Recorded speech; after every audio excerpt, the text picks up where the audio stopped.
Hi everyone, good morning. Welcome to our channel Mahi Moments. So ఈరోజు నేను చెప్పబోయే topic ఏంటి అంటే లీగలైజేషన్ ఆఫ్ మ్యారేజ్ సర్టిఫికేట్. నేను ఇండియా నుంచి ఇటలీకి రావడానికి నాకు మెయిన్ వచ్చేసి నేను వచ్చేది డిపెండెంట్ వీసా మీద కాబట్టి మెయిన్ నాకు లీగలైజేషన్ అనమాట, మ్యారేజ్ సర్టిఫికేట్ మెయిన్. సో ఆ మ్యారేజ్ సర్టిఫికేట్ని లీగలైజ్ చేయించాలని చెప్పి నాకు విఎఫ్ఎస్ వాళ్ళు ఫస్ట్ చెప్పలేదు ఏది నేను వీసా అప్లై చేసినప్పుడు, అందుకే నా వీసా రిజెక్ట్ అయింది.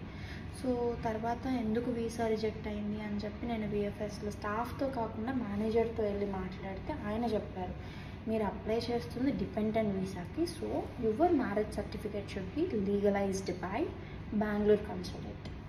బెంగళూరుకి చేంజ్ అయింది రీసెంట్గా, లాస్ట్ ఇయర్ చేంజ్ అయిందనమాట. ముంబై నుంచి బెంగళూరుకి షిఫ్ట్ అయింది కన్సులేట్ ఆఫ్ ఇటలీ.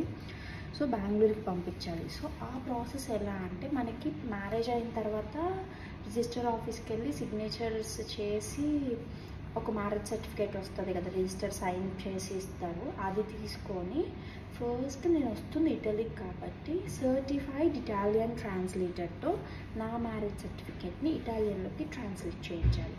ఆ సర్టిఫికేట్ ఒరిజినల్ సర్టిఫికేట్ రెండు కలిపి విఎఫ్ఎస్కి వెళ్ళి మళ్ళీ లీగలైజేషన్ అపాయింట్మెంట్ బుక్ చేసుకొని విఎఫ్ఎస్కి వెళ్ళి లీగలైజేషన్ ఫీ పే చేసి లీగలైజేషన్కి అప్లై చేయాలి. Legalisation process take 60 days, minimum 60 days. ఎందుకు 60 days అంటే చాలా టైం పట్టిద్ది.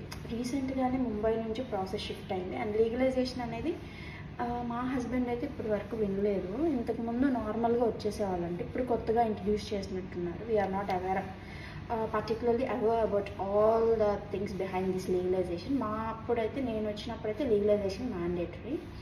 సో వెళ్ళి అప్లై చేశాను. నేను చెన్నై నుండి అప్లై చేద్దాం అనుకున్నా, బట్ కానీ కుదరలేదు, అక్కడ అపాయింట్మెంట్స్ నాకు దొరకలేదు.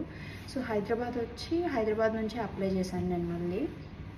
అలా అప్లై చేసిన 60 days కూడా నేను after 1 week of applying for the legalization to Bangalore, I have been sending a lot of mails to Bangalore consulate stating that it's very emergency because my Nalasta is expiring soon, so I want to move to Italy before expiring my Nalasta.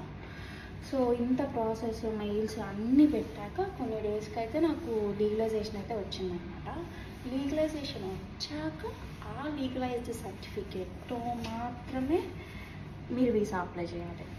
ఎందుకంటే ముందు నేను mistake చేశాను already, without knowing the thing legalisation నేను వెళ్ళి వీసాకి apply చేసి ఆ visa reject అయిపోయింది.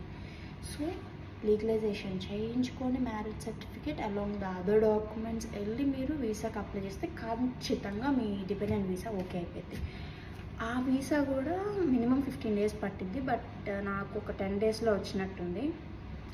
Bye ఈరోజుకి చాలు, మళ్ళీ నెక్స్ట్ వీడియోలో చెప్పుకుందాం.